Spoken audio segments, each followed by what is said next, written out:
and welcome to Reliving My Youth. My name is Noel Fogelman. My guest this week is Gary Marks. Gary might be the best musician you've never heard of. In fact, I never heard of Gary up until a couple months ago. I discovered Gary completely by accident. I was listening to an artist on Spotify, and once you listen to an artist's album and it finishes, either you'll go to another album of that artist, or it'll go to an artist that's similar to the artist you're listening to. And that's what happened. Gary's music came on, and I was completely hooked. Listened to a couple albums in that sitting, and became a fan instantly. A couple weeks after that, I got an email from Gary's PR rep that Gary has a new album coming out called Crossroads, and would I like to have him on my show?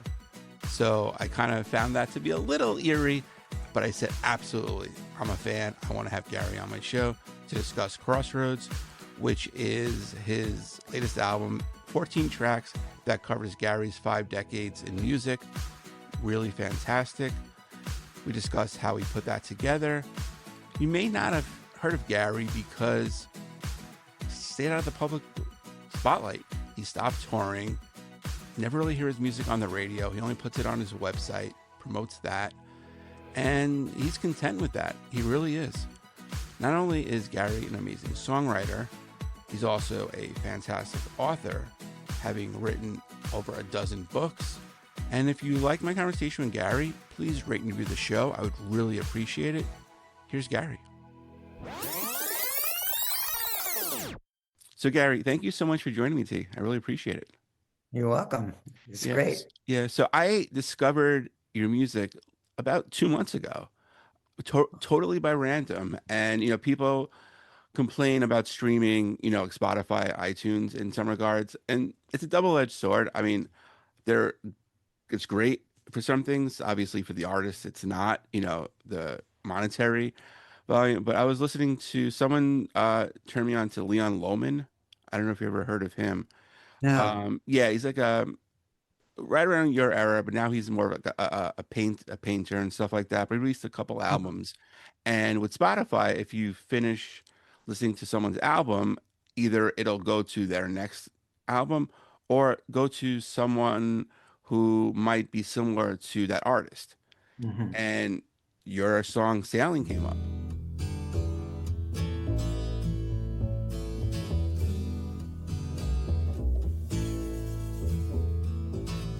Some see time as a river, a moving line of predestined hours floating endlessly.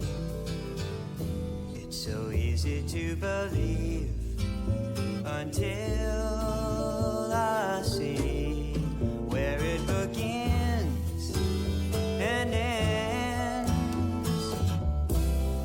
melting all of the days and nights together,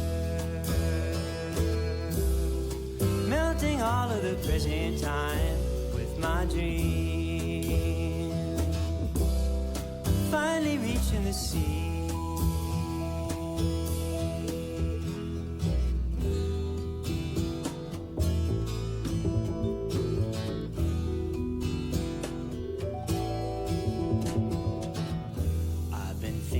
Of balance, like sailing, trying to find my way through the changes, centering in between the tides of the day and my will, but still melting all of the days and nights together, melting all of the present time with my dreams, finally reaching the sea.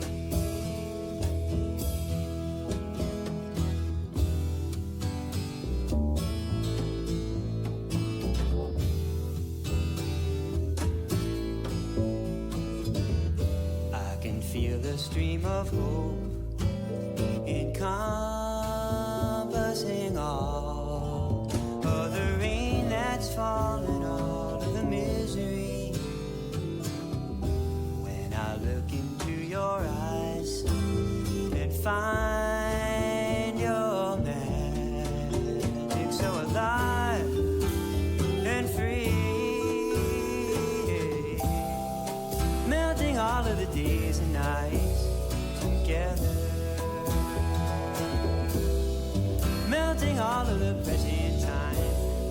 dreams finally reaching the sea. And I'm like, this doesn't sound like the same guy, but it's similar in tone. So I'm like, I looked who it was. I'm like, interesting, never heard of it. So then I went down the rabbit hole of listening to some of your music and listened to, the first three albums, which are great. And then it just how funny things work out. About 2 weeks ago, I get a email about a press release that your Crossroads album coming out, and we're like, speak to Gary. I'm like, that is so funny and so like coincidental. So I'm like, absolutely. So yeah. So you just got a new fan. So that's awesome. That's great. Thank you so much. Yeah. So then speaking of like, your music, now and back then, Crossroads just came out on Record Store Day last month. Right. And just I believe recently it's now on the streaming sites. So Yes. now it's covering all the bases. So just talk about like how Crossroads was made and what went into picking the songs from that spans basically your whole career. Right. Well, as you said, in terms of each song, they were made through such different eras from the 70s all the way to the 2020s. The reason why Crossroads came together is because Lantern Records, European record company, um, decided to reissue my very first album, Gathering. My first three records have been reissued a whole bunch in Mm, Japan and Europe. And I went to meet them with my wife. They were mm, really nice people, Jacques and Barbara. right. And we went to dinner and we started talking politics, Mm, as people mostly do these days. right. Found some similarities there. And I said, I've written a lot of socio-political lyric songs throughout my career. What if we put them together into a thematic album? Mm, And they loved the idea. So I sent them all the songs and we picked the 14 that we thought would be best. mm, And that's what Crossroads is. It's a thematic album of things that run from raw politics to, controlling the mind, meditations is what is spirituality, what is the highest levels of love, what is love, those types of things, not instead of like the typical lyrics you might hear. right. So that's what Crossroads is. And of course, it's a crossroads right now, especially with what's gone on in the past few days politically, with the Voting Rights Act Yeah. being completely disbanded. Uh, we're at a crossroads, and I'm trying to do my part, and little tiny part that may be, to tell people that this is a warning sign, and we need to pick the right road to go down from here. Yeah. And people think like things are going to change once this president leaves, but people don't realize that it's the Supreme Court. And Yes, sir. Yes, he sir. has done so much. People can say damage, and I'm sure we'll say damage, but affected the Supreme Court for could be decades now Yeah. with his selection. So his, legacy is going to be more than just the next couple of years. Yeah, and you're absolutely right in terms of it being the Supreme Court more than who I call Nixon 2.0, Yeah, right? So uh, the f- the fact that the Supreme Court has given the presidency so much power, which is another part of this, the Supreme Court has taken enough power on its own, right. Roe versus Wade and the Voting Rights Act and all Yeah, sorts of things. But the fact that the presidency is no longer accountable legally for anything is, I don't even know how the most conservative Supreme Court justice in the world that's ever lived could allow that, but they have. One of the things that I've told people is um, the ruling about the presidency came down when Biden was still president. right. And I would have, if I was Biden, come out and said, okay, I'm abolishing the elections. What are you going to do about it? Right. You I gave me the wouldn't, power. right. I mean, I wouldn't want the elections to actually be abolished. No. I would want the Supreme Court to have to answer to what they made, Right. right? So it's like, okay, are you going to arrest me, impeach me? It's going to take years for it to come to the Supreme Court beyond November. This is what you created, deal with it. I really wish you would have Mm. done that. I'm sure that nobody, including most Democrats, would have thought that that was a good idea, Right. but it it would have at least put the mirror in front of the Supreme Court and say, what are we doing? Right. Because there aren't just going to be Republican presidents. No. It, So are they going to like what the Democratic presidents do? They come in, first executive order, every single thing Trump has ever put into law is now gone. right. Take all of his names off the airports, you know, and start doing it, federal government. Make, get the contractors out there, take the names off. Yeah. What are they going to do? Yeah. It's like Egypt, they Yeah. used to take the last god and erase him and put the Right. new god on the Yeah. pyramid. Right. Yeah. Right. The good thing about, I mean, it is like secular when you have like the presidents. Usually, at most, you'll get 8 to 12 years of one political party, and then it goes to the next one. Kind of like the midterm elections. Every time the president usually loses control of the House or the Senate, Right. after that, and it seems like it's going to be going that way. But I mean, Yeah. the Senate, Congress, both sides are completely useless anyway. So even if Democrats get the power, Right. then probably won't do much anyway. They, need to clean house. I feel both sides and just start new, but that'll never happen. No, and clean house at the Supreme Court, that won't Yeah, happen either. right, But I do say that, especially to my kids who are in their 20s who are a little freaked out. right. First of all, politics goes in cycles, history goes in cycles, Yeah, and that the most important thing, yes, vote on election day. Yes, protest. You spend a day, a year or something, protesting if you want. But most importantly is to go inside your own head, get your own mind together, love the people that you love, show your family you love them, then help your neighbors if you have any energy left, and keep spreading out from there. But don't sit there and read the news and lose faith, because yeah, that's not going to help anybody except the Republicans. yeah. And it's true. There's only so much you can do yourself. So start Right. with yourself. You can't worry about outside forces. Just worry about what you can control. Right. Um, I work in cable news, so I know, what it is, and it's hard. I spent say a couple months at Fox News right before he got voted in 2016. Thank God I Wow. left right before he did, Wow. and yeah, you'd be surprised how many people there are just laugh at the bullshit that goes on there.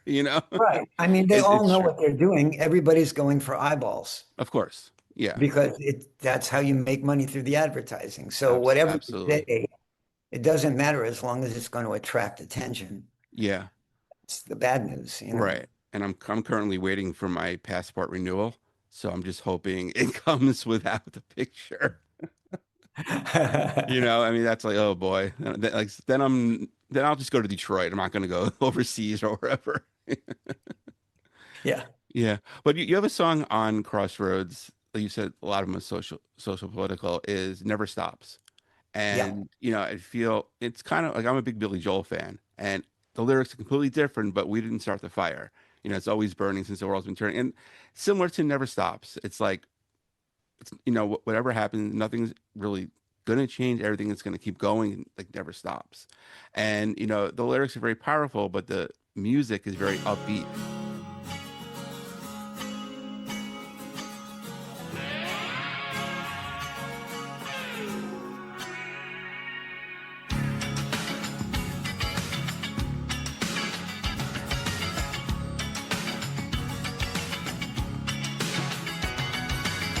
We've been called back to Eden 'cause we've done something wrong out here.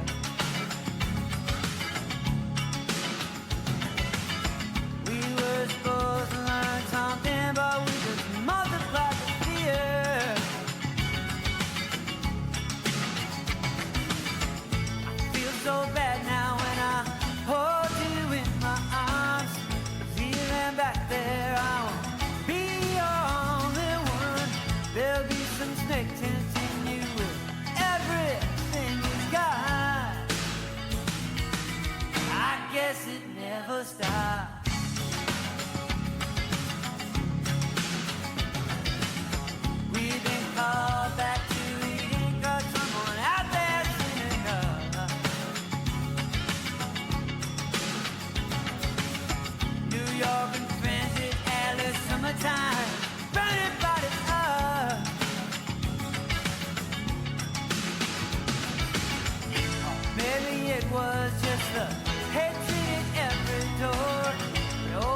just one love keep me alive through these crazy nights. When I ran before, it did not get me anywhere. Nobody seemed to care if I survived the night. Oh, I guess it never stopped.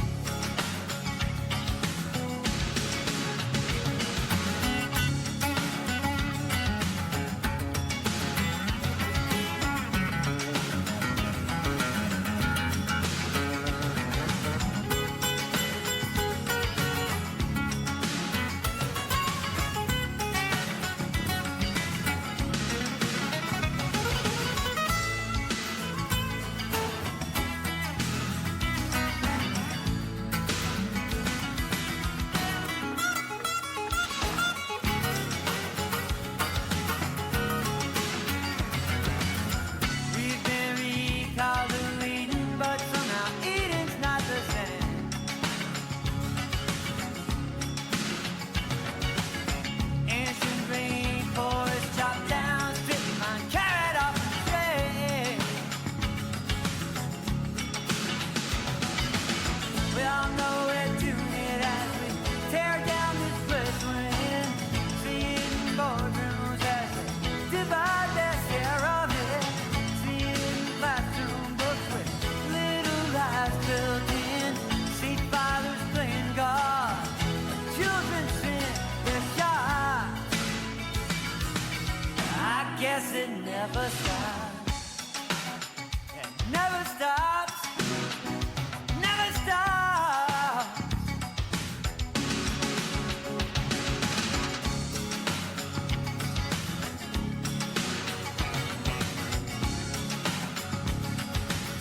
I guess it never stops.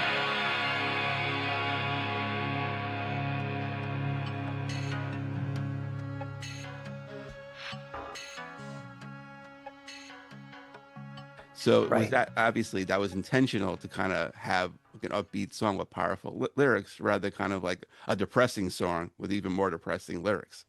Well, right. And as a writer, that is something that's very conscious. I call it emotional counterpoint. Mm, So if you have a really upbeat song and you're like just completely ADHD, happy, off the roof, jumping yeah, into a pool, those lyrics probably aren't going to do as well as yeah, if you got a little more serious.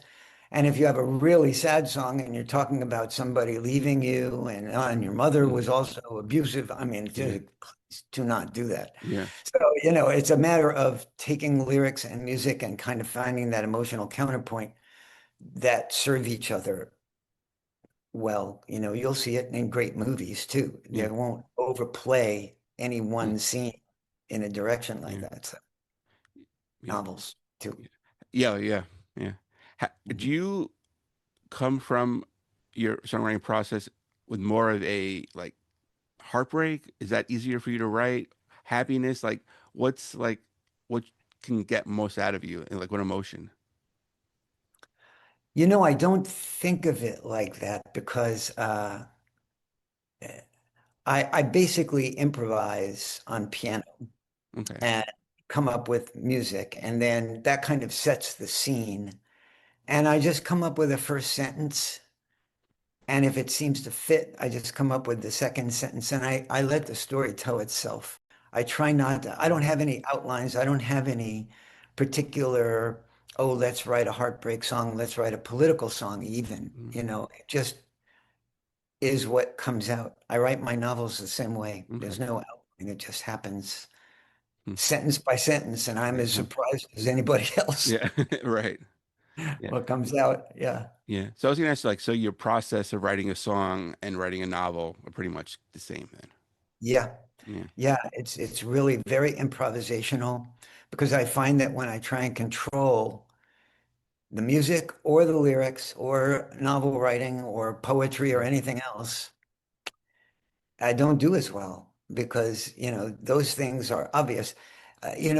Keith Jarrett once, um, a story, Keith, a great piano yeah. player, CM Records. he was talking about his process and that when he was 16, he could basically play any classical piece in any key. He was like a genius, Right. beyond genius.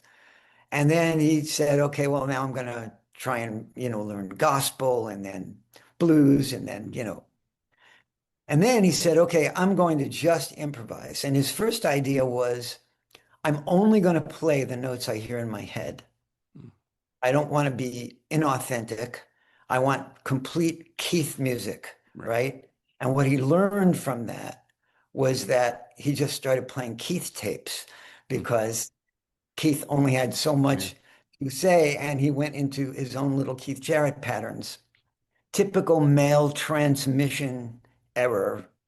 Mm, So then he came up with the opposite idea of yeah. only receiving, not doing anything he was thinking. And if he started Mm, thinking something, he would cough or start singing with the piano right. or whatever, just to get out of his head and let the Mm, outside muse come in. mm, And that was, the receiving end of it. mm, And so that's kind of true for me too. okay. I try and get out of my own head, Right. Is that right? difficult sometimes? Always. Mm, And usually I can't. yeah. But when I can, I write a song. Right. Yeah. Right. Yeah. Yeah. Has your muse been the same throughout your career? No, actually, I think when I first started writing at 16, I think you're right in the fact that I think heartbreak was the easiest thing Mm, to write when I was a mm, teenager. In fact, I even tried to write a heartbreak song before I ever knew what heartbreak was, and right. my mom was like, "That's not what it feels like." Yeah. So my first songs were written about baseball and school and generations and parents. Right. Things you know. Right. Right. Yeah. Things you know. Write about things you know. Right. But then when my heart got broken, that was a very easy song to write. Mm, yeah. Those are easy songs to Right. write. Yeah. Does does it have to have like heartbreak in order to write like a good song? Do you have to experience that first, or does like experience all happy things also Well, come I up with a think good that's song? the Yeah. Siddhartha question, Yeah. of can you really empathize with anybody if you haven't felt suffering and pain on your own, Right. right? Uh, but I think for sure you can't write a heartbreak song without feeling it. Yeah. You can't just read a book about heartbreak and imitate it. I guess you could, but Yeah. Mm, you'd have to be very talented and fortunate because most people experience heartbreak. It doesn't have to be in a relationship. It could be a parent dying or right. Yeah. a friend saying we're not friends anymore. Whatever it is, Yeah. uh, it can get you, and then you come from that place, that very, very intense place. If you use it right, can kind of plug you into your inside Mm, understanding of self, you know. So it becomes an easy place to write from because you're really connected to your emotions and to yourself, rather than trying to say, all right, well, I'll write about the sun shining. mm, And then when you're mm, happy, usually, especially as a teenager, I found that when I was happy, I just wanted to go be happy yeah. with, and play and party and hang out. Mm, But eventually, I learned to kind of experience all levels of mm, emotions, happy, sad, yeah. and improvise stories that didn't happen, weren't true. A lot of my songs I have not experienced. Mm, Uh, a lot of my novels, certainly, I have not right. experienced. Yeah. Uh, but I think, again, it just comes back down to improvising. Mm. Has technology affected the way you song right now? Absolutely. Uh, I think for the better. I think it allows for more control. Mm, And if you get more control in the studio, that can't be a bad yeah. thing Right. because then you can actually make the song exactly the way you want it. So, yeah, I think for sure that has been helpful. Yeah. Um, like you could get a great drum track and the kick drum is Mhm. off in one part. And it used to be back in the 80s, Mm, got to do the drum part again. mm, Now it's just like just move the kick drum over, mm, an eighth of a mm. beat and we're Right. good to go. Yeah. Same thing in the mix. It used to be that when you were mixing, you go home and listen to the mix and go, the guitar is too low. Yeah. You have to just start completely over. All right, let's Yeah. get the kick drum sound and then the blah, blah, and it would take 6, 7 hours to mix a song. Right. Now you just go back and say, okay, pull the guitar part up. Done. Mm, Thank you. Bye. hmm. Come up with something the next day, you change that too. Right. Yeah. So yeah, technology's been phenomenally helpful. Pro Tools, all that Right. stuff has been great, Yeah. just great. Were you ever like hesitant to adopt Pro Tools, or are you kind of like very, jump right in the pool and get involved with it? I am so averse to create to doing my own engineering Okay.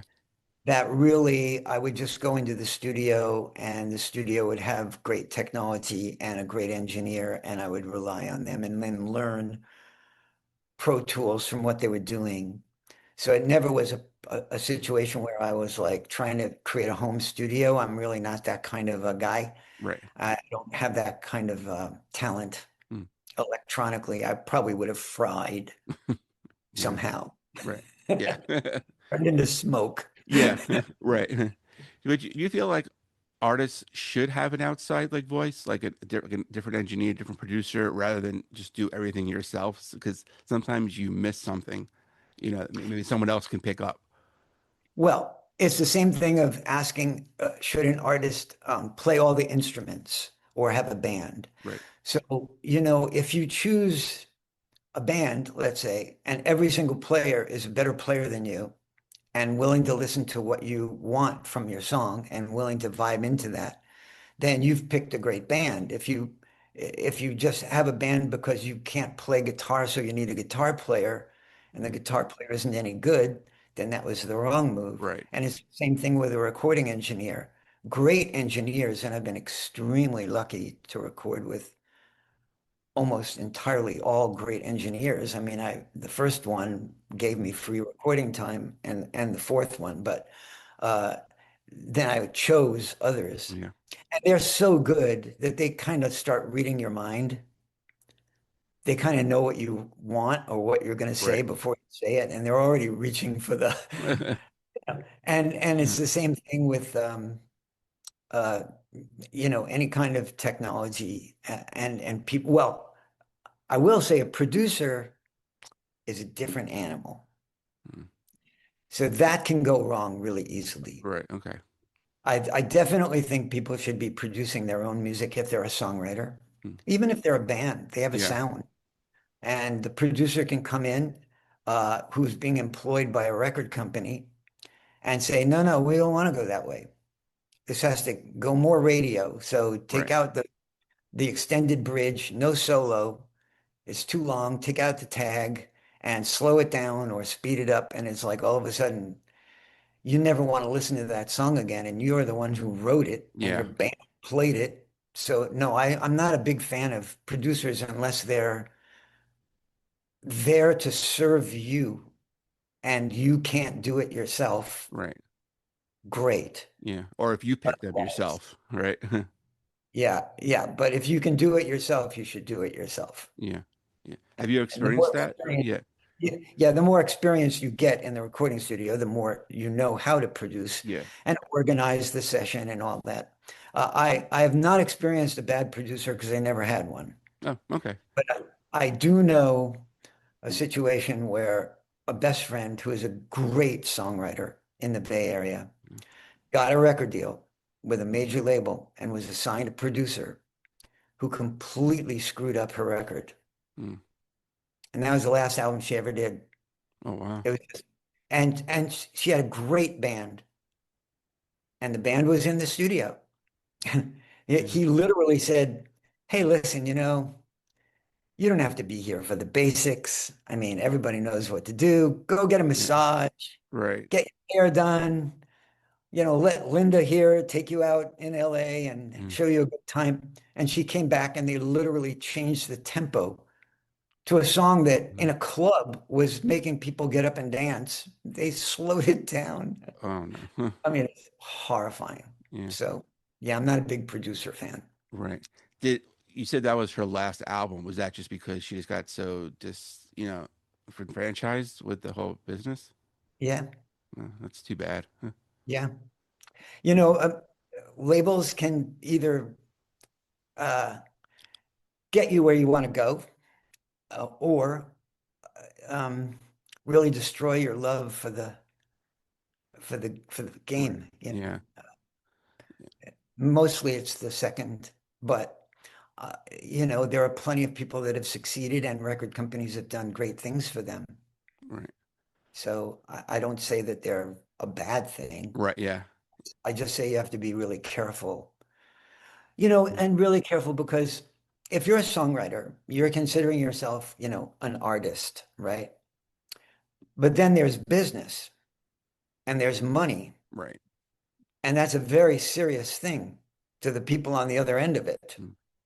So if you decide that that's where you want to go with your art, then you have to get very smart very quickly and understand that you're now in business. That's your choice. So then you have to really be very, very careful to know the angles of the business. I had a manager, one of my first music managers. He was actually a really great guy. And I played him a song and he said, "Look, that's another, really great Gary song. But, if you're going to make it, you're an artist, but you're going to have to be a craftsman, not just an artist." And I Right. said, "What do you mean?" And he said, "Well, you're going to have to know how to control the emotions of a band. You're going to have to know which mic to pick on stage and which mic to pick in a studio, how to read a record contract, how to Yeah. understand the implications of the contract, how to work a crowd. This is not songwriter stuff. This is craftsmanship Mm. on another level. And, if you want to play that game, you got to get good at all the elements of that game." It was very good advice. Oh. Is that when you realized that it was in fact a business? Yes, and that's when I stopped touring. Mm. I was like, I don't want that kind of pressure. I don't want to have to sing my songs over and over again for, 100 straight nights. Right. I just want to be a songwriter. Get me a publishing deal. I don't want to do this, Mm. rock star thing or Yeah. jazz star thing or whatever it was. Right. So you haven't performed live since then? Like not even like locally at like, a little theater or a little bar or something like that? At my house, Okay. ever come to visit, I'm happy to play for you and your wife and kids and a couple of neighbors if they want to come, which they Yeah. usually don't, Right. because they don't know who I am. Right. I'm really happy to do that because I know if I forget my lyrics, which is often, Mm. because I have so many songs I can't remember. Yeah. And so I put the lyrics in front of me, but you can't do that at a gig. Right. I can do it on my piano or play my guitar watching the lyrics go by. I don't need Yeah. the music, Right. but I need the lyrics in front of me. Mm. So then, it's like you're there to hear me play live, Yeah. but not perform and dance and, jump up on the bar and cakewalk and do all that Right. stuff. Yeah. Right. Yeah. Because I mean, I feel some performers are in fact like performers more so than an Yes. actual singer. There are a lot of artists now who are performers. I think that the song itself is like secondary to the actual like choreographing and everything else like that, the sets and whatnot. I mean, the song Right. could be good, but I mean, you wouldn't know it because of everything else that's going on stage. And there are people that can do it all. Right. They're Springsteens of the Yeah. world, Coldplay, who have written some great songs, Right. timeless songs. They don't mind playing them every night. They don't mind pulling together the power of 50,000 people and making everybody feel one thing. And it's an incredible art form. Yeah. I just don't think I could do it. You Yeah. know, I don't want to have to try and change myself enough to try to do it. Yeah.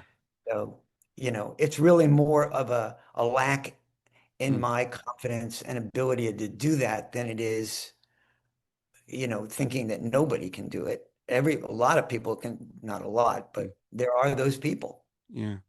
I mean, I've seen Springsteen enough where he changed the set list every night. He Yeah, knows there's like three or four songs he has to play, but right. everything else is like, all right, I'm playing this, I'm bringing this out from, Nebraska or whatever, from like years ago and, Right. playing, some deep cuts and the fans, are fine with it. Oh, Yeah. yeah. I mean, Yeah. he's one of the greatest performers I've ever seen. I've Right. seen him times. He's Yeah. amazing. Yeah. Um, are there artists now that you like kind of appreciate and like admire? Well, it depends what you mean by now. I mean, Like the in like current artists, like ones who are just, coming up, you've discovered. ones that are coming up. Um, well, different genres than a lot of instrumental bands like Animals as Leaders. I don't know if Okay. you've ever No. seen them, but my kids turned me on to them. Okay. My is a drummer, Hmm. and they're just like math rock, I guess you'd Okay. call it. Okay. They change meter all the time. Uh, the guitar player plays an eight-string guitar, Hmm. and the drummer is probably one of the greatest drummers alive in the world. Right. Don't have a bass player because the guitar player takes the Yeah. bass part. I mean, they're Hmm. just really spectacular. Um, uh, but in terms of artists, not talking upcoming, I know this is going to be Hmm. very controversial, but Taylor Swift, I don't like a lot of her more current songs, but when she was starting out, Right. playing songs like Back to December and those things, and she was writing when she was a teenager. Right. I think Breathe was one of them or something like that. But I mean, I was saying, wow, this girl is a great songwriter. And so I don't think her songwriting has, I don't think her ability as a songwriter has diminished. I think that the challenges of putting out so much so often Right. and being a stage performer in sequins and all that. But in terms of me admiring somebody as a songwriter, I think she's a great songwriter. The Yeah. capability of writing a Right. great song is Yeah. absolutely Right. not much into into rap. Okay. Yeah. My son has tried to turn me on to a lot of that stuff. I kind of get it a little, but I kind of don't, Hmm. because musically it doesn't really Yeah. go enough places for me. So when I'm thinking about, um, you know, people that I love listening to, it would be Yeah. more like Steve Winwood Yeah. and Sting and Don Henley and great lyricists who Yeah. also are phenomenal musicians. Right. Yeah. Yeah, you're in my wheelhouse there. Definitely, yeah, yeah. Yeah. My daughter has like she's 16 and turned me on. She's dragged me to a bunch of concerts now of like people like I would never even heard of if she wasn't, much like your son, and kind of like alt country stuff, which I'm not a country No, fan I at don't. all, but Yeah. some of this like this is actually pretty good, and and like I find myself listening to it now because of her. So Uh-huh. Right. which is yeah. The same with my kids. I mean, they turned me on to Paramore when Oh they first came yeah, out. they're great. They Yeah. were really good. They were really good. Yeah. Uh, yeah. So, I mean, I think the kids, it's good to be influenced by them. And my three kids are all musicians. Hmm. My daughters are songwriters, and my Yeah. son is an incredible drummer. That's great. Yeah. He actually played on one of my songs, Okay. I which was is just gonna ask you if you ever worked with him. That's great. one time. Yeah, he Yeah. was amazing. Yeah, it was Right. great to. That's great. When you back to Crossroads for a sec, did you consider ever like re-recording all the songs for the album? Uh, no, because the earlier songs certainly sound like they were mixed or recorded longer ago than now, but they're still decent quality enough. And Mm, the players were John Scofield okay. and David Samuels and Paul McCandless of the jazz band Oregon. They became super famous. But Mm, when I started working with them, they yeah. weren't as famous. Right. Art Land, his entire band, Rubisa Patrol, played on my second record. They're on ECM Records. Okay. So I wouldn't want to change their Yeah. parts or not have them on the recording. Right. So, yeah. Yeah. And I guess it kind of would whole diminish the whole point of Crossroads then. Yeah, Spreading out your whole career then. Yeah. Okay. right. And also saying, like, this song about 2026 America was written in 1976 Mm, and put on an album that came out in mm, 1977. yeah. You know, Is that kind of people, is that kind of scary? yeah, Yeah. yeah. I mean, Yeah. if the funny thing is, if Obama was president and the Supreme Court was sane, Mm, I don't think Crossroads would be necessary as an mm, album. right. So, because we are at such a crossroads, I think Yeah. it's timely and very resonant to what's going on. But if I could press a button and Yeah. have it not necessary, that would be good too. Yeah. No, it's true. Now, do you feel like I'm fans of artists who, much like Springsteen and maybe say Pearl Jam, who are very, into politics, kind of like limit their fan base or potential fan base by being that political, or they just Mhm. don't care because they're just expressing their views. And if, Yeah, you yeah, too is a band that I love. did them too. Yeah. And yeah, no, I think it's, at a certain point, uh, if you're in the business of music, if you succeed, then at a certain point you don't have to care. Right. You can make that choice of saying, well, I'm either going to express who I am and what I believe, or attract everybody from all different Yeah. um, political points of view. And that's the choice they need to make. But I mean, for me, it's not a choice because I don't have a big fan base anyway. The fan base I have has always been open to that Right. Yeah. stuff. Right. And yeah, it's true with Springsteen too. He's not going to turn off his fans because he's writing another, political song because Right. they know what he's all about, and that's not going to change. I have a beautiful Springsteen story. I was Yeah. at a concert. I was sitting pretty close, pretty up front because I used to work for Bill Graham's office picking singles, Oh, okay. and they paid me in seats. So I was sitting like 7 rows in front of Huey Lewis, like Okay. turning, hi, Huey. It's Right. like, and so Springsteen's on stage and he's going to play the song My Hometown, which is a beautiful, Yeah. beautiful song. And he said, there's donation boxes around the stadium that will support local people who need help. They're not, these Mm, people are not like sitting around begging for money and not wanting to work. We're right. talking about widows and, disabled people Right. and people that really need your help. And we do this everywhere we go. But, whether you donate or not, just remember, this isn't for us. This is your hometown. And Mm, then he went into my that's what I hometown. said. It's like, wow, Bruce. Right. Yeah. Yeah. Talk about making a difference. Yeah. It's funny you mentioned that because he did something similar to that when I saw him. I believe it was Madison Square Garden, and it was similar to what your story was about. So it's yeah. And it was Yeah. and that show, because now ticket prices are just through the roof with everything. Every ticket in the arena that night was the same price.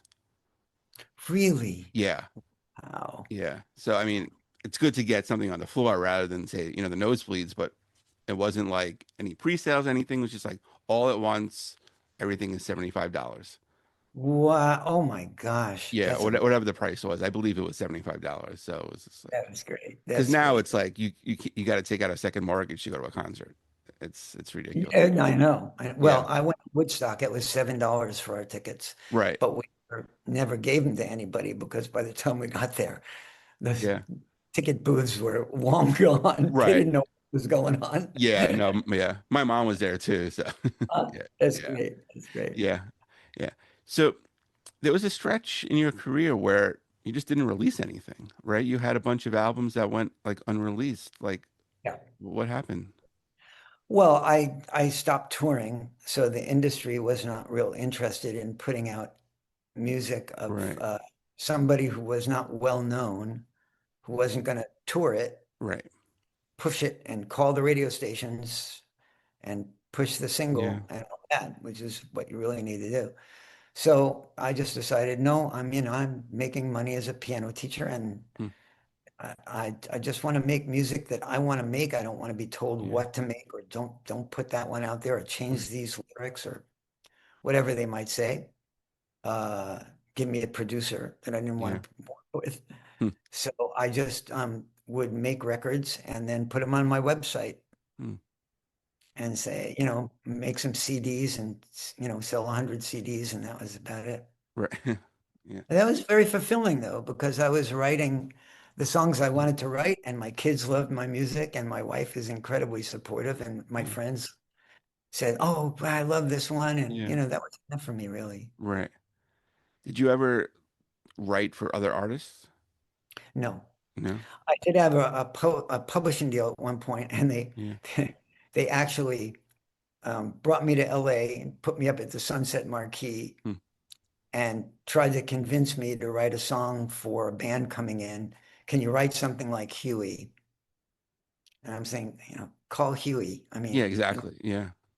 I write Gary music, and that's why you brought Yeah. me in. Right. So what are you doing? Yeah. So that didn't work out very well. But Right. no, I never tried to do that. I even told them, I said, I'm not sure I could do it, but I'm Yeah. definitely not willing to try. Right. So Yeah. Has anyone ever approached you to write them a song? no, but I've had artists come to my house and listen to my songs and say, "Can I sing that one and that one and that one?" And I'm like, "Yeah, Yeah. Okay. yeah." Right. So Chris Williamson and Teresa Trull, for instance, Great. they've covered a bunch of my songs on their records. Okay. That's great. Yeah.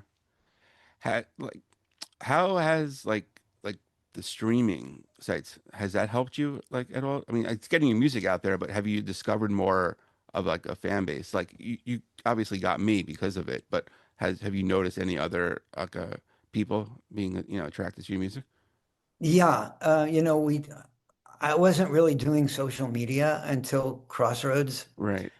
Um, but then when we started doing it, we found all these fans in Japan that were Hmm. like loving Gathering, my first album. And I Right. mean, it was on eBay for like $400, Wow. the originals. Yeah. And so I would like say, they would say, "Oh, it was recorded in California." And I would say, "No, it's actually Mm, recorded in New York." And mm, they would, "Oh my God, right. Gary, it's Yeah. kind of cute." But yeah, so online, I have been able to meet a bunch of fans and vinyl collectors that I never would have been able to meet Right. without being online. And I'm having fun with social media because my wife is helping and saying, "Come on, sit down and comment Yeah. on this." And it's really sweet. Right. Could also I've be had a good. yeah. I'm hoping you just don't like get involved in the politics side, right, of social media now. You just keep it strictly No. to the music. Yeah. Yeah, I mean, my music is political. Podcasts, I will Yeah. express my beliefs, but I'm not gonna. Yeah. No, Yeah. no. It's kind of toxic out there with everything and Well, and the thing is, it toxifies your own state of being. right. And I that, like I said, the most important thing for everyone is to get their own lives together first in their own minds and make sure they're having a good time and loving the people that they want to love, and putting that out there and giving as much as they can give, as Yeah. much as they can, and helping neighbors and doing that kind of thing. I think that's more important than reading the news and freaking out. And I'm very admirable. I have a lot of admiration for people that march on the No Kings marches and all that, because that actually will make a difference. And I used to march in the Vietnam protests. Right. Thought that was very important, and I think it was historically. So if for those people who have the energy to do that, Yeah. great. But if you're just sitting around reading the news, freaking out, then I think the answer is go inward. Get your Right. own life together Yeah. first. It's true. I feel just people who just complain and complain and just don't Right. vote, then I don't want to hear your voice That's a at horrible all. thing. Yeah. Yeah. And again, that's playing into the hands of Right. people that are making the Voting Rights Act go away. Yeah. You're surrendering. That's how Hitler came to power, is because there was too much apathy. Right. He knew that there was one group to hate, and you can't unite a country around love. You can only unite them around hatred. That's a quote from Peter the Great. Mm. And nobody else cared. And that's how it all happened. And it could happen again. I would suggest that everybody understand that it could happen again. History is very fickle. Yeah. And it does tend to repeat itself, unfortunately. Or as Mark Twain said, history doesn't repeat, but it often rhymes. Yeah. That's so true. Yeah. Yeah. Yeah. Yeah. We spoke before, like before we came on, about, vinyl, record store day with Crossroads coming out on vinyl, and I wish I got it. I have a nice vinyl collection, and for the longest time, I never had anything to play it on. Right. Yeah, because same thing with CDs. You got it, and then you just realize, oh wow, I don't have anything, because you just listen to stuff on your computer, on your phone. So I ended up getting a record player finally. Yeah. Again, and then you just look at the records, and the artwork is beautiful on so many albums. The liner Mhm. notes, seeing Yeah. who worked on the album, and you miss that with streaming. You And definitely do. yeah, Streaming is a song by song experience. you're right. Almost no one cares about The the album, entirety of the work. exactly. That is the one negative, I would say. And that's what vinyl brings back. Right. You have an entire story. It may not be like a rock opera like Tommy or Yeah. Sgt. Pepper. Right. It is a snapshot of what you want to put out at that point in time, and listen to both sides. And I mean, if most of the songs or all of the songs are songs that you want to listen to again, then that artist, that songwriter, has done a phenomenal job. Right. But I do agree, and I didn't have a turntable myself until a year ago, Yeah. even though I had my own vinyl records sitting with the Dylan and Beatles and Right. Crosby, Stills and Nash. Yeah. Uh, you know, they were just. Oh, actually, I have a great story for Mm. you. So, Gathering, my first record, was initially reissued in Norway, Okay. and then I had about 20 Gathering albums left, originals. The vinyl collectors out there will love this story. Yeah. So I get this email from this guy, and he's like, "Do you have any Gathering albums left? Because I'd like to buy them from Yeah. you." And I'm like, "Yeah, I got like 20, How much would you charge?" I'm like, "I don't know, $15 a record and plus shipping." Yeah. "Sure, I'll buy them all." So he Wow. sends me money. I'm like, "Great, I can get, what am I going to do with these things?" Yeah. Right. Send them off. A month later, I start getting these emails from Japan, and I figure out they're not spam. They're actually a Japanese record company that want to reissue Gathering, Okay. but they want an original vinyl to go and Yeah. master it. Okay. So I had to call this guy back. I said, "Listen, I'm in a little bit of a jam here. I'm going to be honest with you. Right. How much do you want for me to buy back one of my own albums?" Yeah. And he said, "Listen, I've been making so much money on eBay. I'll just send you one for free." Oh, okay. Right. Yeah. No, he could have been a jerk and say, "Oh, give me Oh, 400 totally. bucks for it." Or, 500 bucks. Yeah, yeah. exactly. Right. Yeah, he probably made more on one than you did on all 20 of them combined. Totally. Yeah, Absolutely. Yeah. right. Yeah. No, it's so true. Like just the vinyl market now is unbelievable. And just like even the ones they make now, you can go to, Target or Walmart and just buy it and they're like $40 just for a Yes, brand 40 new bucks. one. Yeah. Yeah. You know? That's, I think, pretty much the going rate somewhere around there for Crossroads, maybe 35. And you Yeah. can buy Crossroads online also Oh, from good. certain Okay. All right. companies. I'm gonna do that because I want to get Yeah. the yeah. Yeah, if you go to my Facebook or Instagram, you can find out the link to buy it. There is a Okay. US dealer called, I think, uh, Rare Waves or something like that. And it's just a little bit of money for shipping, and then they'll just ship it to you. Right. What? Yeah. Yeah. With now, like with Crossroads and like kind of the resurgence of say like your music, have you decided to like reissue any of your other stuff on vinyl?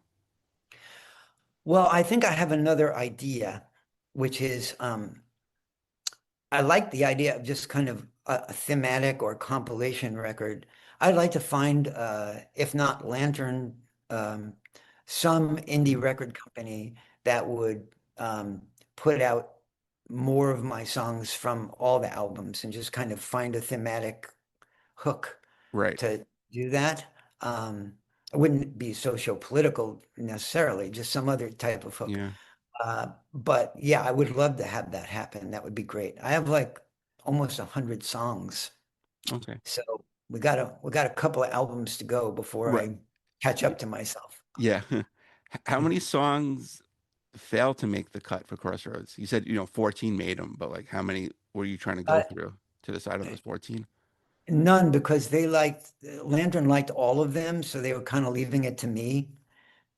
As so I was, I definitely had a hard time Mm, choosing. There were 24 okay. that were socio-political out of the 100, let's say. Yeah. Uh, so I am 24% socio-political, I Mm, guess. right. Uh, so, I was putting them together, just kind of seeing, well, how does this song work after that song? Kind of making it all kind of flow together on one side and then another side. It was really more a matter of song order. Okay. And that one song kind of didn't fit maybe too many fast songs in a row Yeah. or too many slow songs in a row. So it's like, okay, well, we can't use all of those. It's kind of like that. Right. Yeah. How long did the whole process take? Uh, well, it's interesting because I had all the songs remastered also in New York with this great Mm, recording engineer. I know Ian Fate is his name. mm, And so we spent quite a while doing that, a week or so, uh, after I chose the songs. So, but not long, okay. maybe a month before Okay. we had all the songs chosen in order. We also had to figure out, can we get 14 songs on a vinyl album? Right. So, we couldn't go past 25 minutes per side, Mm, and we couldn't have actually uh, um, fast song on the second side end okay. because we were running out of it was all this Great. technical Yeah. stuff we Right. had to move around. So, but a couple of weeks Okay. basically, and then the mastering happened, and then they didn't want to release it till April because Record Store Day selected it Oh, great. Yeah. one of the best pre-releases of the year, Right. No, which that's awesome. Congrats. Yeah. yeah. Yeah. Yeah. I always feel like, because there's so many, great artists that people just don't hear anymore or just don't know about, and I'm so glad I discovered you completely by random, you know, Yeah. just never heard any music on the radio or anything like that. And obviously you don't tour, so I would never, known that, but it's just, so glad I discovered it and I'm still going through all your music and really Oh, great. enjoying it. So yeah, Thank thank you. you for that though. Thank you very much for doing that. Yeah. Like if all they say is true, I've been listening to that one a lot. I really like that anthology. And it seems like it's more of like your like time in like the 80s and early 90s. So it's kind of shifting away from, you know, the stuff in the 70s. Right. Right. And actually, that was after I met my wife to be. Hmm. Uh, uh, that album came to be. I wrote one song for her Hmm. and then one song about our situation because she's younger than I am. Okay. And people didn't think it was going to work. Hmm. And certainly her parents didn't think it was going to work. She's Hmm. like Catholic, living on the East Coast. Yeah. You know, I'm like this Jewish guy living in California, hippie Right. rock nation. It's like, no. Yeah. I won them over, but it took a little bit of time. Right. No, that's good. Yeah. That's good. Yeah. Yeah. But I want to just thank you for your time today. This was fantastic. Everyone check out Crossroads. Hopefully you can get the vinyl. You can go check it out on your website. Do you want to just tell everybody else where you can find all your stuff? If you go to Gary Marks Music on my Facebook page or Instagram, there are links in the comments sections, recent comment sections where the two stores, one in Germany that sells worldwide and one that's US. And you can go and, put it in the cart and pay for it and have it shipped to you. That's the easiest way to do it because vinyl record stores, it's hit and miss whether they still have it, whether they're reordering it, Right. whether they ordered it in the first place. So it's easier to buy it online. And then my website is garymarksmusic.com, and all my songs are on there. All my 17 novels are on there. Just hang out and have fun with it. It's all free. That's awesome. And then if you want to, yeah, if you want to get the original gatherings, maybe you can contact that guy and get the vinyl if you want to check it out. I think they're all gone. Right. But I know Lantern still has Gathering as a reissue that Okay. you buy in vinyl. But yeah, the originals, I don't know anybody who's got them anymore, but the ones that do are very happy and selling them on eBay for a ridiculous amount of money. Wow. Yeah. That's great. But yeah, thank you for your time today. And I'm so glad I discovered your music. Thank you very much. It was really a pleasure talking to you. I had a really good time. You had some great questions. This was a good conversation, so thank you.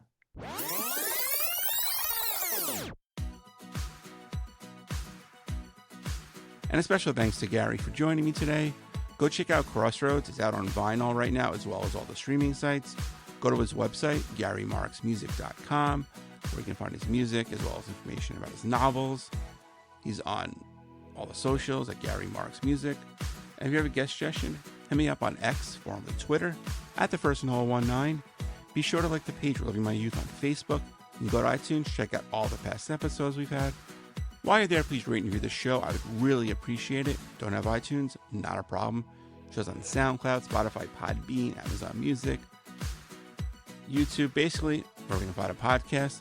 And I just recorded the episode for our 9th anniversary show, which is coming up in a couple weeks.